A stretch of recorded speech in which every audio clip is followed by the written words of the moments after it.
Aryan motivational speaker से मैं राम नारायण। दोस्तों आइए एक मोटिवेशनल कहानी सुनाते हैं। गुरुजी के 3 शिष्य थे।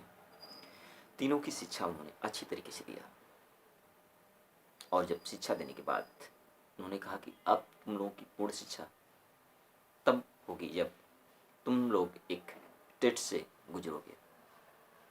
और वह टेस्ट कब होगा यह मैं निर्धारण करूँगा।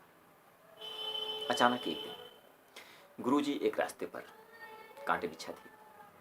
तीनों शिष्य उस रास्ते से जा रहे थे। एक शिष्य उस रास्ते पर जो कांटे थे, शाम का समय हो रहा था, अंधेरा होने वाला था। तीनों शिष्य उस रास्ते पर जा रहे थे। पहला शिष्य उस कांटे को कूद करके आगे बढ़ गया। दूसरा शिष्य उस रास्ते पर कांटे को वैसे छोड़ दिया और किनारे से होते हुए आगे बढ़ गया। तीसरा शिष्य उस कांटे को देखा और साथ में देखा कि अंधेरा होने वाला है। वह रुक गया। उसने उस कांटे को उस रास्ते से किनारे किया, तब जाकर वह आगे बढ़ा। दोनों शिष्य कहे कि यार क्या उसमें टाइम वेस्ट कर रहे हैं, अभी बातें कर ही रहे थे। तभी गुरुजी सामने आ गए। गुरुजी ने कहा कि तुम लोग में से जो कांटे को कूद करके आगे बढ़ गया और जो कांटे के किनारे से आगे गुजरा, वो दोनों मेरे लास्ट परीक्षा में असफल हुए।